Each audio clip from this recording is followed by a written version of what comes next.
인문지문, 자, 인문예술 7, 지멜의 예술론 들어가 봅시다. 일단 문단 번호부터 써볼까요? 몇 개의 문단으로 이루어져 있는지 가봅시다. 지멜의 예술론이야. 하나, 둘, 셋, 넷, 그리고 5개의 문단으로 이루어져 있습니다.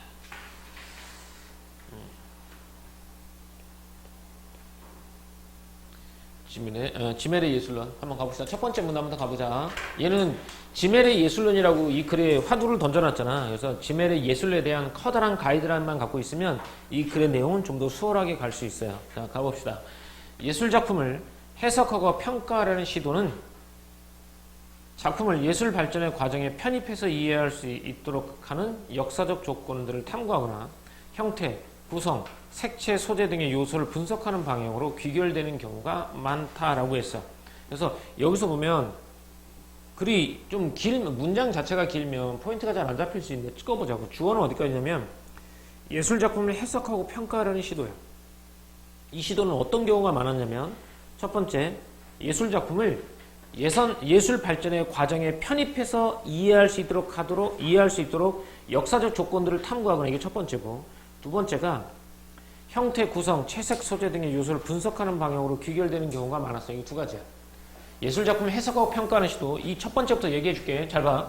작품을 예술 발전 과정에 편입해서 이해할 수 있도록 역사적 조건들을 탐구하는 거야. 즉, 이 예술작품이 예술의 발전 과정 어디에 속하고 그 어디에 속하는지를 판단할 수 있도록 역사적 조건들을 탐구하는 거야. 그 당시에 훌륭한 작품들은 뭐였냐면 이런 조건을 담고 있으면 훌륭한 작품이었어 라고 작품을 해석하고 평가하는 시도는 작품의 예술 발전 과정에 편입해서 해석하려는 거. 이게 첫 번째였고, 두 번째는 형태, 구성, 채색, 소재 등의 요소를 분석하는 방향으로 귀결되는 경우가 많았대. 그동안 기존의 예술을 해석하고 평가하는 시도는 저 두 개가 많았다는 거야. 그런데 지멜은이라고 말했죠. 지멜은 이들과는 다른 방법으로 예술작품을 해석하고 평가하려고 하는 거야. 어떻게 했냐? 지멜은 이러한 방식으로는 예술작품의 참된 의미를 파악할 수 없다고 보고 삶과의 관련성 속에서 예술의 가치를 찾고자 했다라는 거야. 따라서 그는 기교가 아무리 뛰어나더라도 삶의 진폭을 예술에 담아내지 못한 이는 예술가를 볼 수 없다고 봤다라는 거지. 결국 지멜은요, 삶과의 관련성 속에서 예술의 가치를 찾고자 했습니다. 이렇게. 삶과의 관련성 속에서 예술의 가치를 찾고자 했다라는 거야. 아무리 기교가 뛰어나더라도 뭐 형태, 구성, 채색, 요소 이게 아무리 뛰어나다 하더라도 뭐가 없다면, 삶의 진폭을 예술에 담지 못한다면, 삶의 모습을 예술에 담지 못한다면 이런 예술가로 볼 수 없었다. 즉 지멜의 이런 예술의 가치는 삶과의 관련성이 포인트가 되겠죠. 자, 다음 가볼까요? 지멜은 또 하나 특정 예술 사조 양식을 그대로 따르는 것을 부정적으로 보았는데, 통용되는 양식을 바탕으로 작품을 만들면 해당 시대의 보편화된 형식에 따라 현상을 인식하게 되고 이로 인해 총체적 삶의 모습과 다양한 감정을 표현할 수 없게 된다고 여겼기 때문이다 라고 했어요. 그럼 이 사람이 부정적으로 본 건 간단해. 바로 기존의 예술 사조 양식을 그대로 따르는 거야. 그러니까 우리가 이제 뭐 르네상스, 신에 대한 종교적인 뭐 이런 거 드러내야 되잖아. 그러면 그 당시에 그리는 다 그 양식에 따라서 그리는 거야. 신의 위대함, 뭐 완결성, 뭐 이데아에 대한 이런 거만 다 그리게 되잖아. 고대의 그림들이 그걸 안 좋게 본 거야. 왜? 기존의 사조 양식을 그대로 따르는 거니까. 그래서 정리하면 이렇게 돼. 부정적으로 보았어요. 이렇게 부정적으로 봤냐? 왜 그러냐면, 자, 이렇게 그림을 그리게 된다면 해당 시대의 보편화된 형식을 따라 그러니까 그 시대의 보편화된 형식을 따라 현상을 이해하게 되는 거야. 이렇게 되면 어떻게 하냐? 총체적인 삶의 모습과 다양한 감정을 표현할 수 없게 된다고 여기는 거야. 결국은 이거야. 아까 삶과의 관련성이라고 했잖아. 지멜은 삶과의 관련성이라고 했지. 그래서 특정 사조 양식을 그대로 따르면 총체적 삶의 모습과 다양한 감정을 표현할 수 없게 된다고 여겼기 때문인 거야. 이렇게. 그래서 기존의 예술 사조 양식을 그대로 따르면 총체적인 삶의 모습과 다양한 감정을 표현할 수가 없다는 거야. 그 양식이 바라본 대로 우리가 현상을 이해할 수밖에 없다는 거야. 그래서 그걸 부정적으로 본 거야. 왜? 삶과의 관련성인가 삶과의 관련성이 떨어진다고 보는 거지. 이런 예술 양식을 따르면. 그래서 그는 예술가가 이처럼 양식화된 것을 그대로 따르는 것이 아니라 예술품에 담긴 대상의 개체적 삶을 드러내야 한다고 보았다는 거야. 그래서 저렇게 하지 말고 기존의 사조 양식을 따르지 말고 어떻게 하라고? 예술품에 담긴 대상의 개체적 삶을 드러내야 한다고 보았다라는 거야.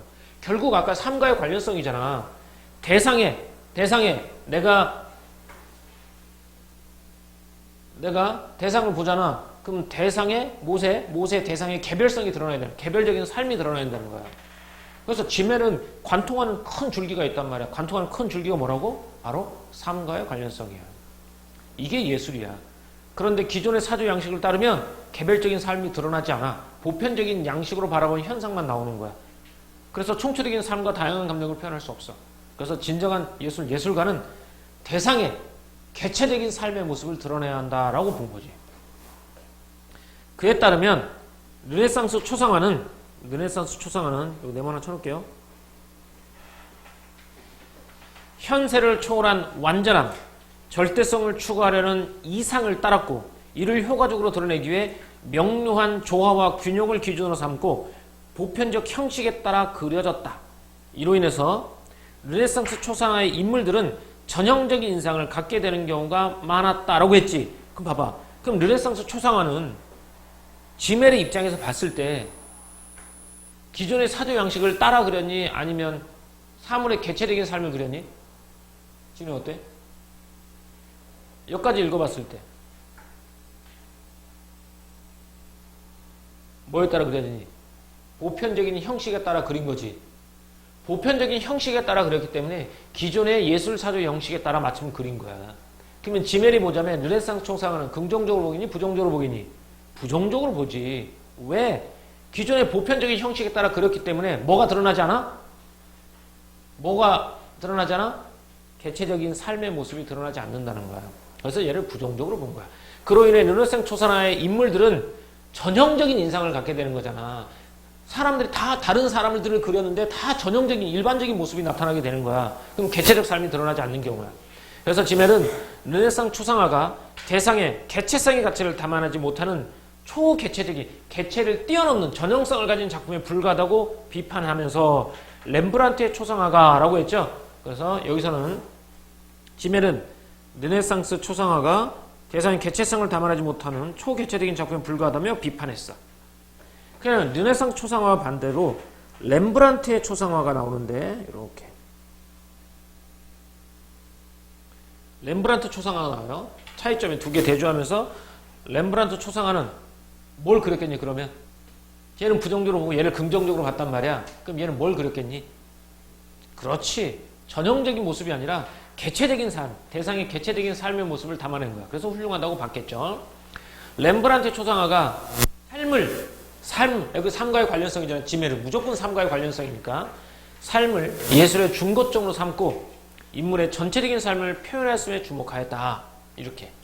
렘브란트가 보기에 삶은 과거, 현재, 미래라는 논리로 분리되지 않으며 그림에서 그려져 하는 것은 보편적인 미의 이념으로 채색된 어떤 전형이 아니란 말이야. 전형이 아니라 개별 인격체였다. 지멜은 렘브란트가 대상을 그대로 모사하는 것이 아니라 인물의 현재 이미지를 바탕으로 여기 넘어갈 거니까 이렇게 할게요. 여기에 주목했어요. 그래서 과거, 현재, 미래라는 논리로 분리되지 않는다고 했어. 그래서 지멜이 보기에 렘브란트는 인물의 현재 이미지를 바탕으로 과거를 가시화하고 그의 정신적 과거를 재구성하려고 보았어. 그리고 인물의 영혼과 흐르는 삶의 시간을 담아내려고 노력했다는 거야. 영혼과 흐르는 삶의 시간을 담아내려고 이렇게 평가했죠. 이렇게. 여기서도 포인트는 결국 뭐니? 삶이죠. 인물의 영혼과 흐르는 삶의 시간을 담아내려고 노력했다는 거야. 그래서 렘브란트의 그림은 사실적이지 않지만 최고로 개인적인 것이라고 평가했죠. 그러니까 지멜은 이 렘브란트의 그림을 높게 평가할 수밖에 없었지. 왜? 보편적이고 전형적인 모습이 아니라 개별적인 삶의 모습을 그렸으니까. 됐죠? 앞으로 다시 넘어갈게요. 자, 첫 번째 문단 다시 한번 가볼게.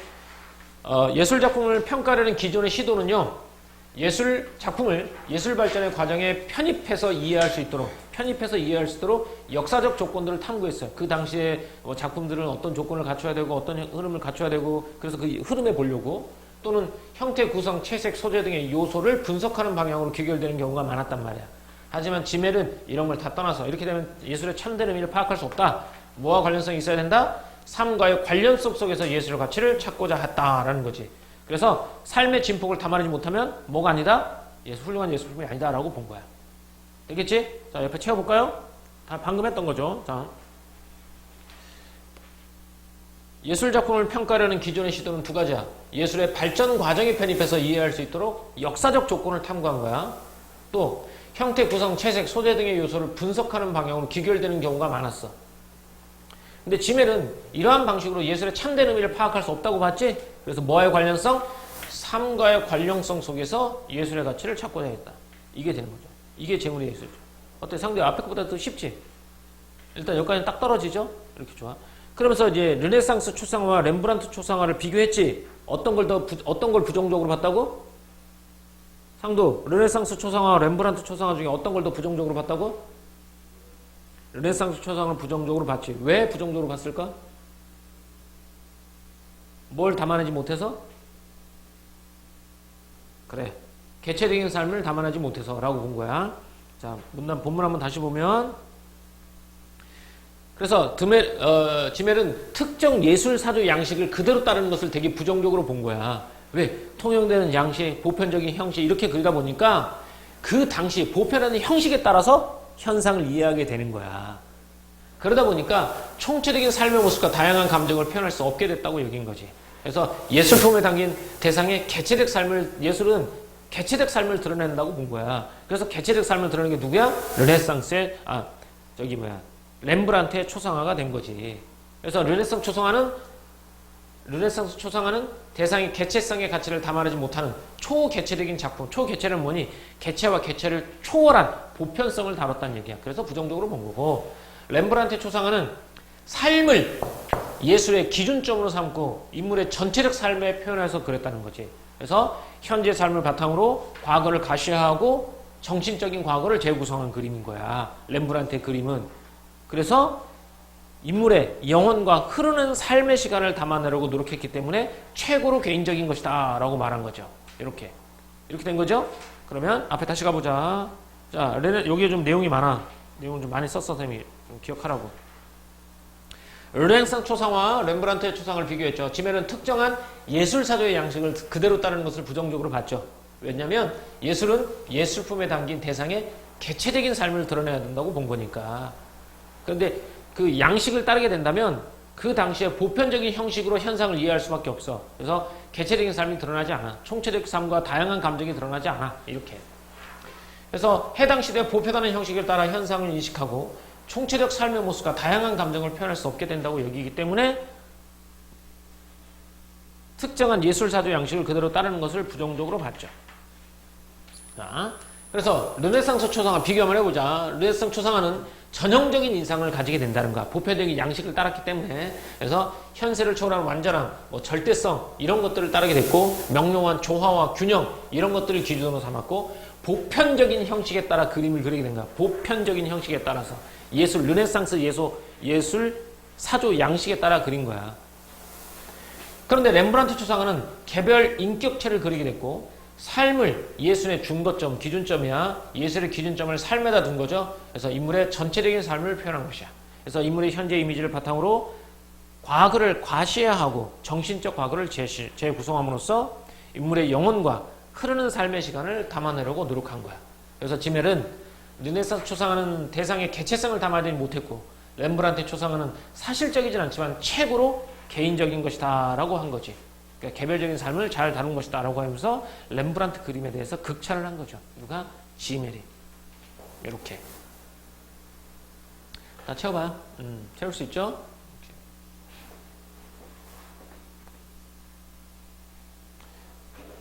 이거 안 봐도 다 채울 수 있지? 다 내용. 여기 내용 이렇게 복잡하진 않으니까 옆에 보고 보면 채울 수 있습니다. 다음 가볼게요.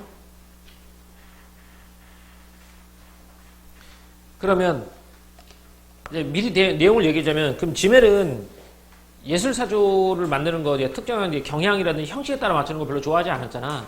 그런데 이 사람도 개인 법칙에 따라 그리는 건 좋아했어. 그러니까 어떤 사람이 자신이 이제 삶의 개체성을 그리기 위해서 어떤 삶의 모습을 그렸잖아. 어떤 양식을 만들어냈잖아. 근데 그 양식으로 계속 그리는 거야. 그럼 이건 그 사회의 예술 양식이 아니라 그 사람 예술가 개인의 양식이 돼버린 거잖아. 이런 건 긍정적으로 봤어. 또 여기에 대한 설명을 한번 볼게요. 지멜은 개체성 나와있죠? 아까 사람마다 다른 개체성이 예술가의 개인 법칙에 근거하여 예술로 형상화된다고 보았다라는 거야. 그러니까 지멜은 개체성이 예술가의 개인 법칙에 근거하여 예술로 형상화된다고 본 거야. 예술가의 개인 법칙. 우리 있잖아. 우리 선생님 잘 모르겠는데 노래 들어보면 이거 SM 노래네 이렇게 나오잖아. 그 노래만 들어봐도 이 사람 누가 만들었네 이거 짐작하게 한다며. 그런 것처럼 마찬가지야. 지멜의 개체성, 예술가의 개인 법칙에 근거하여 예술로 형상화된다고 보는 거야. 그는 개인 법칙을 자신의 주관적 가치와 이상에 따라 행위할 수 있는 의지와 능력으로 정의했대. 개인 법칙의 정의죠. 개인 법칙을 정의해서 개인 법칙을 이렇게 봤어요. 그래서 자신의 주관적 가치와 이상에 따라 행위할 수 있는 의지와 능력, 이게 개인 법칙이야. 개인 법칙에 입각해 객관적인 물질인 재료를 예술 형식으로 구성하는 것이 뭐라고 보았다? 예술이라고 보았다라고 한 거야. 예술이 뭐라고요? 예술의 개념이 이겁니다. 개인 법칙에 입각해 객관적인 물질인 재료를 예술 형식으로 구성하는 것. 이게 예술이죠. 즉 객관적인 물질인 재료일 거 아니야. 재료를 예술 형식으로 구현한 거야. 어떤 걸로? 개인 법칙으로 이렇게. 자, 물감이라고 대상이 있을 거란 말이야. 이걸 내가 그릴 거야. 그리는 거란 말이야. 이게 재료를 예술 형식으로 구성하는 거야. 이때는 어떤 법칙을 따른다는 거야? 기존에 있던 특정 예술 사조를 따르는 것이 아니라 개인 법칙에 따른 거야. 개인 법칙에 따라 그림을 그린 거. 그게 예술이라고 보는 거죠. 예술의 정의죠. 그리고 이게 예술이고, 그리고 개인 법칙을 예술로 구현함으로써 단순한 일반화에서 해방되어 순전히 개인적인 삶을 드러낼 수 있다고 여겼다라는 거야. 이렇게 된다면 개인 법칙으로 예술을 구현하잖아. 그러면 단순한 일반화에서 해방된다는 거야. 개인 법칙에 의해서 그리니까 단순한 일반화에 해방되어 순전히 뭘 드러낼 수 있다? 개인적인 삶을 드러낼 수 있다고 여겼다라는 거야. 아까 지멜이 가장 중요한 게 뭐라고? 예술은 뭐와의 관련성? 삶과의 관련성이야. 개인 법칙에 따라 그리면 순전히 개인적인 삶을 드러낼 수 있다고 여겼다는 거야. 재료를 가지고 예술 형식으로 만드는 거야. 근데 거기에 뭘 집어넣어서 개인 법칙을 통해서 집어넣는 거야. 이게 예술이지. 이렇게 하면 개인 법칙으로 예술을 구현하면 단순한 일반화가 넘어가서 순전히 개인적인 삶을 드러낼 수 있다고 본 거야. 그래서 위대한 예술가가 만든 예술 작품들은 고유의 개체성을 지닌 동시에 그 예술가가 만든 다른 작품에도 적용되는 형식법칙, 즉 양식에 종속되며 그 예술가의 작품들은 유사한 특징을 갖게 된다라는 거야. 그러면 얘는 두 가지야. 위대한 예술 작품이 갖는 예술 작품들, 위대한 예술가가 만든 예술 작품들은 뭘 가지냐면 첫 번째, 고유의 개체성을 지니게 됩니다. 고유의 개체성을 지니게 되고요. 또 하나, 예술가가 만든 다른 작품 있지. 그 작가, 훌륭한 예술가가 만든 다른 작품에도 적용되는 형식법칙, 즉 양식에 종속된다는 거예요. 형식법칙, 즉 양식에 종속되며 이렇게 유사한 특징들을 갖게 된다라는 거죠. 왜? 그 사람만의 개인 법칙이 들어간 예술 작품이기 때문에 개체성이 잘 살아나 있으면서도 그 사람의 형식법칙, 그 사람의 양식에 종속된다는 거지. 그래서 그 사람이 만든 작품들은 유사한 특징을 가지게 된다는 거지. 그러니까 이것도 양식은 양식이잖아. 다만 외부에서 주어진 양식이 아니야. 아까 르네상스 사조 양식 그런 것처럼 외부에서 주어진 양식이 아니라 자신의 양식으로 작품을 만들어 주관성을 전달하는 일을 진정한 예술가라고 여겼다라고 본 거야. 그럼 이 사람이 생각하는 진정한 예술가는 뭐냐? 외부에서 밑줄 긋게요. 외부에서 주어진 양식이 아니라 자신의 양식으로 작품을 만들어 주관성을 전달하는 이게 뭐라고? 진정한 예술가라고 본 거죠. 그러니까 자기만의 독특한 스타일을 만들어내는 게 진정한 예술가라고 본 거야. 그러니까 예술이 뭐라고? 재료를 통해서 예술 작품을 만들어내잖아. 그때 자기만의 독특한 그걸 양식을 만들어서 만들어낸 게 예술가야. 그리고 그 독특한 예술에는 개별적인 삶의 모습이 드러나 있기도 하고, 이렇게 삶과의 관련성이니까 이렇게. 그리고 예술가가 스스로 만든 양식을 바탕으로 만들어진 작품들은 주어진 양식에 따라 그대로 만들어진 작품과 달리 개체성을 충분히 담아낼 수 있다고 보았다라는 거야.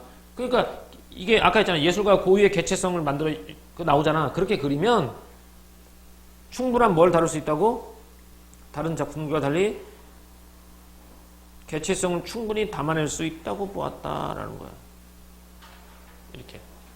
이제 훌륭한 예술가 어떤 예술가인지 알겠죠? 뭘 담은 개체성을 충분히 담아낼 수 있으며 자기만의 독특한 양식을 가지고 있는 사람이 훌륭한 예술가다라는 거지. 자기만의 독특한 양식에 의해서 개체성을 담아내는 사람이 훌륭한 예술가다 이렇게 되겠죠. 다음 감상자들은 이와 같은 개인 고유의 양식으로 만들어진 작품을 향유함으로써 감상자들에 대한 태도가 나오죠. 누구냐?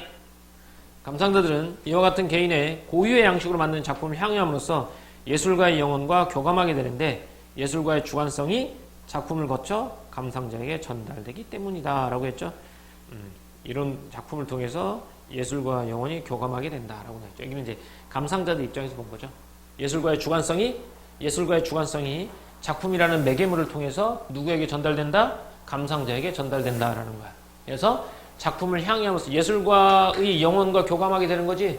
예술가의 영혼과 교감하게 되는데 예술가의 주관성이 작품을 거쳐서 누구에게 감상자들에게 오는 거야. 그래서 주관성이 작품이라는 매개체를 통해서 감상자에게 전달된다라고 나왔죠. 자, 여기가 이제 지멜이 생각하는 훌륭한 예술 작품에 대해서 얘기했는데 가볼게요. 3문단. 개인 법칙과 양식에 대한 지멜을 생각해보자. 자, 예술가의 개인 법칙에 근거해 예술을 형상화된다고 했죠. 뭐가? 개체성이. 그죠? 예술가의 개인 법칙에 근거하여 예술로 형상화해야 된다라고 했죠. 여기서 개인 법칙이 뭐라고? 개인 법칙 개념 설명되어 있잖아. 개인 법칙이 뭐야? 읽어줘봐 본문에서. 개인 법칙 동그라미 쳐놨잖아 상도. 개인 법칙에 뭐라고? 자신의 주관적 가치와 이상에 따라 행할 수 있는 의지와 능력으로. 그래. 개체성이 예술가의 그런 개인 법칙에 근거하여 예술로 형상화된다고 보는 거야. 이렇게. 개인 법칙을 예술로 구현함으로써 순전히 개인적인 삶을 드러낼 수 있다고 본 거지. 자, 개인 법칙이 뭐냐? 자신의 주관적인 가치와 이상에 따라 행위할 수 있는 의지와 능력, 개인 법칙. 예술은 뭔데? 이런 개인 법칙에 입각해서 객관적인 물질 재료를 예술 형식으로 구현하는 것. 그것이 바로 예술인 거야. 이렇게 된다면 충분히 개체성을 드러낼 수 있으면서 자신만의 개인 법칙을 만들어낼 수 있다. 자신만의 양식을 만들어낼 수 있다라고 본 거죠.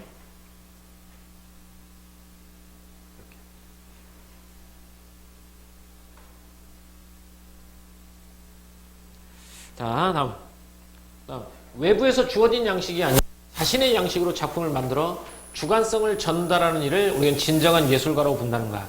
예술에서 주어진 양식, 그 당시에 유행하던 무슨 예술 사조 이런 걸 떠나서 자신의 양식으로 개인 법칙에 의해서 만들어진 작품을 만들어서 주관성을 전달하는 일을 진정한 예술가라고 본 거고, 이들이 만든 작품은 고유의 개체성을 지닌 동시에 그가 만든 다른 작품에도 적용되는 형식 법칙을 갖게 된다는 거야. 즉 이런 예술가가 그린 그림은 개체성도 가지고 형식 법칙도 갖게 된다. 이들이 만든 양식을 바탕으로, 이건 개인이 만든 양식이야. 개인이 만든 양식을 바탕으로 만들어진 작품들은 개체성을 충분히 담아낼 수 있다라는 거죠. 그러니까 이 말은 개체적인 삶의 이걸 담아서 개인 법칙에 의해서 대상을 예술 작품을 그리다 보면 자신만의 고유한 법칙이 만들어지는 거야. 그런 양식으로 만들어진 작품들은 개체성 또한 충분히 담아낼 수 있다라고 본 거죠. 그러니까 자기만의 스타일을 찾아라 이거야. 그 자기만의 스타일도 삶과의 관련성을 통해서 이렇게. 그러면 이제 감상자들은 개인 고유의 양식으로 만들어진 작품을 향유함으로써 훌륭한 예술 작품이겠죠. 예술가의 영혼과 교감한다는 거지. 여기서 교감의 매개체는 뭐가 되고? 작품이겠죠. 그래서 예술가의 주관성이 작품을 거쳐서 감상자에게 전달되는 거니까, 그래서 주관성이 감상되는 게 교감을 이루게 된다. 이렇게 된 작품이죠. 자, 다음 가볼게요.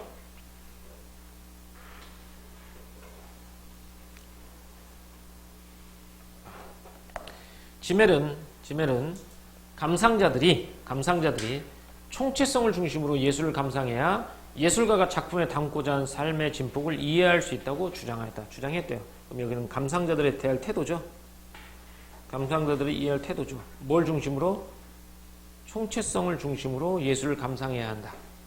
그래야지만 예술가가 담고자 한 삶의 진폭을 이해할 수 있다. 이렇게 주장했습니다.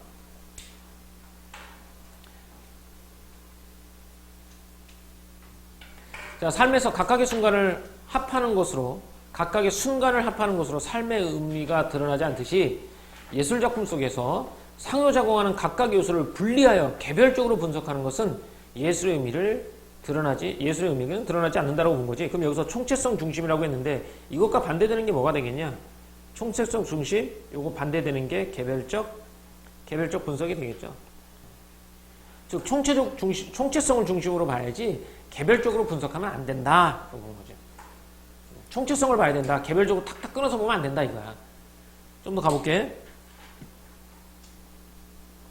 그는 해부용 테이블에서 절단된 부분들을 조합한다고 살아있는 육체를 복원하는 것이 아니고 살아있는 육체는 그러한 조합을 통해서 이해할 수 있는 것이 아니다라고 말하는 거지. 그러니까 개별적인 분석하는 것이 여기서 가로 한번 쳐볼까?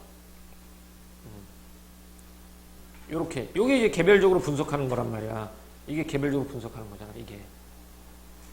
그래서 이렇게 아니라고 말하면 예술을 개별적 요소로 분해하여 이해하는 것을 거부했다라고 나오죠. 이렇게 개별적으로 분석하는 걸 거부한 거잖아. 총체적으로 봐야 돼. 총체성을 중심으로 봐야 되니까 예술을 개별적으로 분해하여 이해하는 것을 거부했다라고 보는 게 맞겠죠. 이렇게. 이런 사례를 들어서 빗대서 표현한 거죠. 빗대서. 좀 더 갑니다. 예술작품 속에서 개별성을 지닌 하나는 또 다른 하나와 둘이면서 하나의 이중구조로 존재하고 둘은 서로의 거리가 가까워졌을 때 긴장을 일으키며 제3의 것으로 드러난다. 말이 조금 어렵죠? 그는 예술에서 각 요소가 어떠한 관계 속에서 의미를 드러내는지 주목함으로써 예술작품의 진정한 의미를 이해할 수 있다고 주장했다. 자, 이러한 지멜의 생각은 색채, 형태 등으로 예술을 설명하는 것은 예술작품이 영혼에 미치는 효과를 배제하는 것이다 라는 그의 말에서 잘 드러난다 라고 했어. 그래서 결국 어떻게 하냐면 아까 따로따로 개체적으로 보지 말고 총체적으로 보라고 했잖아. 그래서 여기 한번 좀 넘어가자. 자, 여기서 예술을 개별적인 요소로 분해, 뭐 형태는 어떻고 구성은 어떻고 색채는 어떻고 뭐 선은 어떻고 면은 어떻고 이런 걸 개별적인 요소로 분해하여 이해하는 것을 거부하고 예술작품 속에서 개별성을 지닌 하나는 또 다른 하나니까 두 개잖아. 둘이면서도 뭐라는 거야? 하나이라는 거야. 그렇지? 그러면 이 하나의 개별과 이 하나의 개별이 둘이면서 하나라는 얘기는 이 둘이 서로 긴밀성이 있다는 얘기 없다는 얘기야. 아주 긴밀하다는 얘기지. 나와 너는 둘이면서 하나래잖아. 나와 너는 둘이면서 하나야 라는 얘기야. 그럼 각각 개별적인 것들이 서로 어떻게 아주 긴밀한 연결을 가지고 있다는 얘기겠지. 이렇게 되는 거야. 이중구조로 존재한다는 거. 그래서 둘은 서로의 거리가 가까워졌을 때 나는 또 다른 나와 둘이지만 하나야. 이 둘의 거리가 가까워졌다는 얘기는 서로 긴밀하게 된다는 거죠. 통합됐을 때 긴장을 일으키며 제3의 것, 새로운 것이 만들어진다라고 보는 거야. 즉 개별과 개별이 서로 유기적인 관계를 만지면서 새로운 것을 만들어내는 거지. 그래서 그는 어떻게 했냐? 그 예술에서 각 요소는 뭐니? 하나와 또 다른 하나가 되겠지. 하나와 또 다른 하나가 둘이면서 하나라고 그랬잖아. 어떠한 관계 속에서 의미를 드러낸지를 주목함으로써 이런 얘기야. 즉 개별과 개별이 둘이면서 하나라고 했으니까 그들이 어떻게 긴밀하게 상호작용하는가 속에서 관계 속에서 의미를 드러낸지를 주목함으로써 뭐 할 수 있다고? 예술작품의 진정한 의미를 이해할 수 있다고 주장했다라고 보는 거야. 이렇게 보는 거야. 알겠죠? 아까 있잖아. 그림에 있는 개별과 개별은 둘이면서 하나라는 얘기야. 그래서 둘이 거리가 가까워졌을 때 긴장하면서 새로운 것이 만들어진다는 거야. 그래서 예술작품 볼 때는 어떻게 보라고? 요소가 어떠한 관계 속에서 의미를 드러내는지를 주목해란 말이야. 얘네 둘이 지금 어떤 관계인지 그 관계 속에서 장구의 지정한 의미를 이해할 수 있다라고 본 거죠. 개별을 하나하나 따라오죠. 얘는 구성은 어떻고 뭐는 어떻고 뭐는 보지 말고 얘와 얘의 관계가 어떻게 연결되면서 어떤 의미를 만들어냈는지에 주목하라는 거지. 그래야지 작품의 진정한 의미를 이해할 수 있다고 한 거죠. 그래서 이러한 지면의 생각은 색채, 형태 등으로 예술을 설명하는 것은 예술 작품이 영혼에 미치는 효과를 배제하는 것이다라는 거겠지. 이렇게 개별적으로 설명하지 말고 그 요소와 요소의 관계가 얼마나 어떤 관계 속에서 의미를 드러내는지 관계에 초점을 맞춘 거야. 개별에 초점을 맞춘 것이 아니라 관계에 초점을 맞춘다는 거. 이렇게 되겠죠. 여기까지, 여기도 정리하고 갈까요? 자, 총체성을 강조한 지면의 관점입니다. 빈칸 잘 채우세요. 감상자들이 총체성을 중심으로 예술을 감상해야 예술가의 작품에 담고자 한 삶의 진폭을 이해할 수 있다고 본 거야. 총체성을 중심으로. 이와 반대되는 게 개별적인 요소야. 총체성과 개별적 요소는 반대라고 했죠. 그래서 예술을 개별적인 요소로 분해하여 이해하는 것을 거부하죠. 야, 예술은 개별적으로 분해하여 이해하는 것을 거부한 거야. 그러지 마. 예술에서 각 요소가 어떠한 관계 속에서 의미를 드러내는지에 주목한 거야. 어떤 관계를 갖는지야. 요소 자체에 주목한 게 아니라 요소와 요소가 어떤 관계 속에서 의미를 드러내는지에 주목한 거지. 그래서 예술 작품의 진정한 의미를 이렇게 하면 예술 작품의 진정한 의미를 이해할 수 있다라고 본 거죠. 이렇게. 이게 지면의 관점입니다. 자, 다섯 번째 문단 갔죠. 마지막 문단입니다. 현대사회에서 기술, 과학 등과 같은 객관 문화가 예술과 같은 주관 문화에 대한 우위를 점하고 있다고 판단한 그는 주관 문화의 회복을 위해 현대인의 삶과 문화에 대한 고찰을 강조했다라고 했죠. 이 사람은 주관 문화의 회복을 위해 현대인의 삶과 문화에 대한 고찰을 강조했다라고 했죠. 그럼 여기서 이 사람은 이제 주관 문화하고 객관 문화가 나눠지죠. 객관 문화, 주관 문화. 예. 객관 문화는 과학 기술, 그다음에 주관 문화는 예술 이렇게 되겠죠. 지금은 과학 기술이 우위에 있는 객관 문화가 우위에 있는 시대래요. 그래서 주관 문화의 회복을 위해서 현대인의 삶과 문화에 대한 고찰을 강조하게 된 거죠. 그리고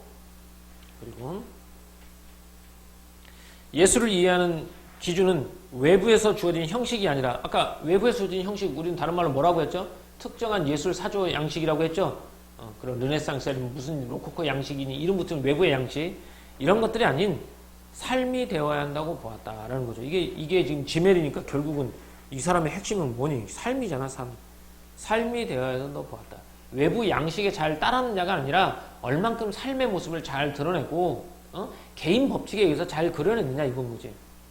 그래서 사회 구성원들이 그들에게 주어진 형식을 충실히 따른다면 여기 보았다. 여기까지 자르자. 이 글이 이해하기가 그 약간 문장이 좀 애매하게 되어 있어요. 한번 볼게요.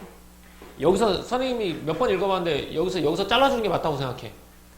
예술을 위해서는 기준은 외부에서 주어진 형식이 아니라 삶이 되어야 된다고 본 거지. 그치? 내가 삶의 주체가 돼야 되는 거야. 외부에서 주어진 형식이 아니라. 여기 잘 봐야 돼. 그런데 사회 구성원들이 그들에게 주어진 형식을 충실히 따른다면 공동체가 결속될 수 있을 것이다 라고 말했어. 따라서라고 말했어. 그럼 이 두 개의 문장만 보자. 야, 봐봐.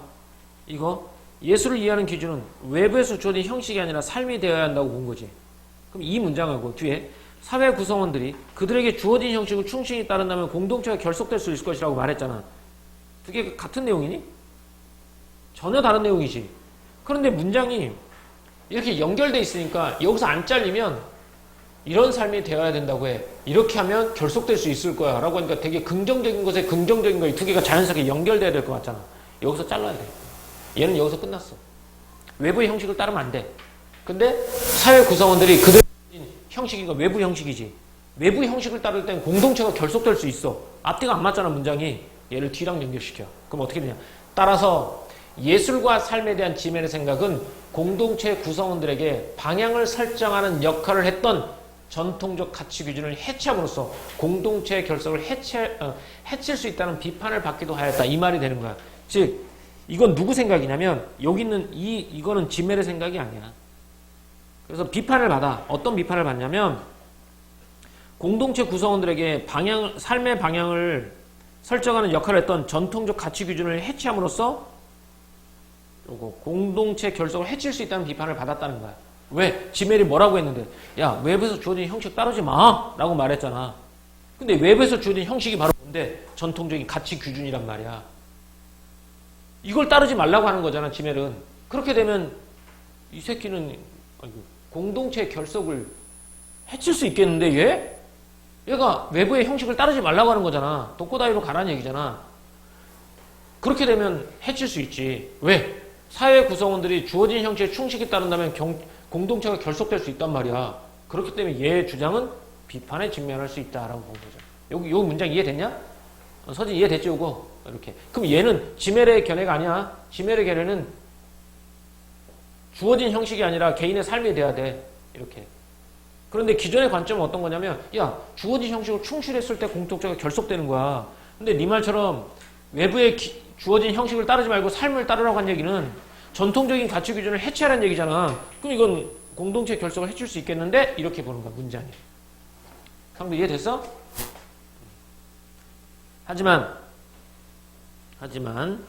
여기는 이제 비판이겠고, 하지만 그의 이론은 삶과 예술의 상호작용에 대해 고찰함으로써, 삶과 예술이겠지? 예술은 삶을 담아야 된다고 했으니까 고찰함으로써 예술을 통해 삶을 성찰할 수 있는 계기를 마련하였다면서 뭐가 있다? 의의가 있다. 여기서 지멜 이론의 의의가 되겠죠. 자, 다시 옆에 있는 거 한번 가볼까요? 자, 지멜의 예술론에 대한 비판과 의. 자, 썼어 다? 쓴 사람 쓰겠네. 주관문화의 회복을 위해 현대인의 삶과 문화에 대한 고찰을 강조했죠. 주관문화 회복. 주관문화는 예술, 객관문화는 과학, 기술 이런 것들이었지. 예술을 이해하는 기준은 외부에서 주어진 형식이 아니라 삶이 되어야 한다라고 본 거야. 이게 지멜의 견해고요. 지멜의 예술에 대한 비판을 보자면 전통적 가치 기준을 해체함으로써 공동체의 결속을 해칠 수 있다는 비판을 받기도 합니다. 왜? 사회 구성원들에게 주어진 형식을 따를 때 공동체가 결속되기 때문에 그래요. 근데 주어진 형식을 거부한 거잖아. 그렇기 때문에 비판을 받기도 한다는 거. 이렇게. 다음 지멜 예술의 의의가 보자. 삶과 예술의 상호작용에 대해 고찰함으로써 예술을 통해 삶을 성찰할 수 있는 계기를 마련했다라고 본 거죠. 이렇게 된 거죠. 됐나요? 자, 앞에 한번 살짝 한번 보고 넘어갈까 봐요. 자, 다시 한번 빠르게 정리하고 넘어올게.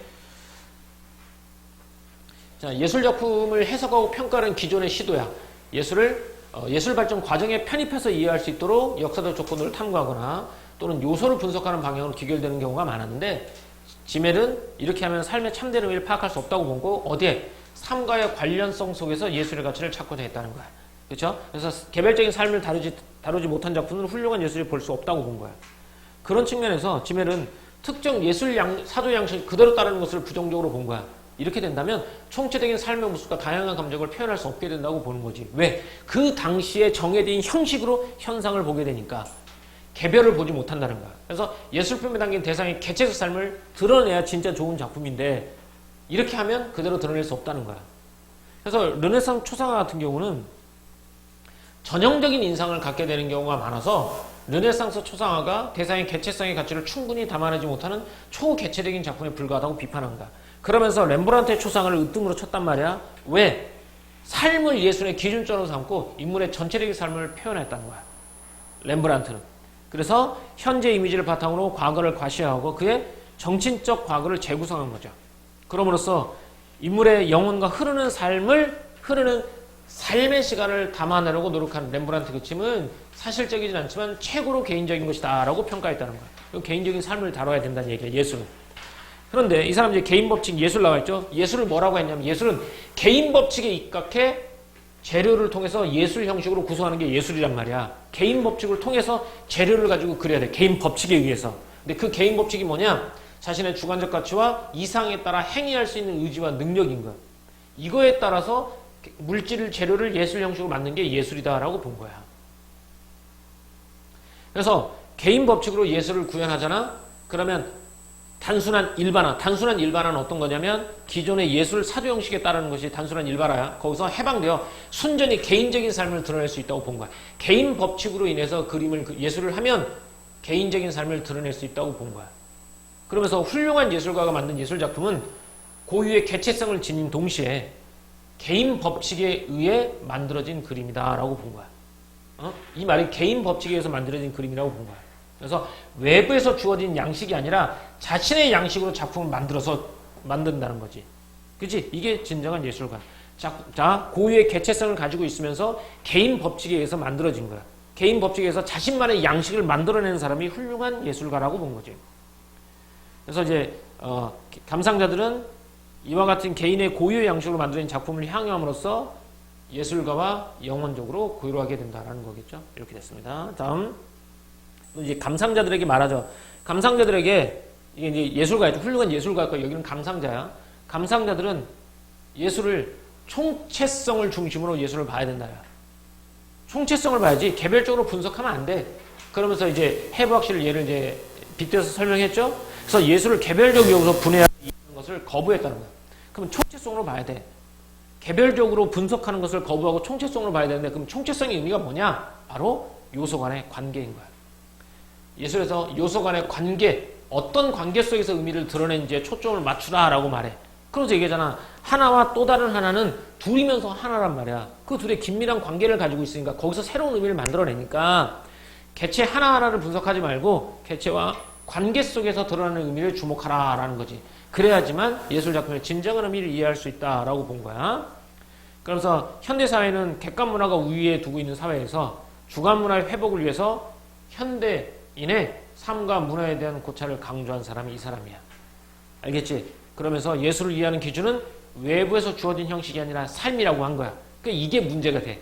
외부에서 주어진 형식이 아니라 삶이야 라고 말했더니 그럼 기존의 입장에서 야 공동체가 잘 운영되기 위해서는 전통적인 가치 기준이 있어야 되는데 이 전통적인 가치 기준이 외부에 주어진 형식인데 이를 해체한다는 건 공동체의 결석을 니네가 해치는 게 아니겠니? 라고 비판할 수도 있다는 얘기야. 어쨌든 그럼에도 불구하고 그의 이론은 삶과 예술의 상호작용에 대해 고찰했다라는 거겠지. 그래서 삶과 예술에 대해서 성찰할 수 있는 계기를 마련했다는 것은 의의가 있다. 이렇게 정리가 됐습니다. 됐습니까? 이게 지멜의 예술론이었죠. 앞에 거보다는 좀 더 떨어지지? 딱? 상영이 어때? 기억나 이거? 앞에 거보다는 딱 떨어지지? 이렇게. 그래서 뒤에 있는 문제까지 깔끔하게 풀어보도록 합시다. 여기까지.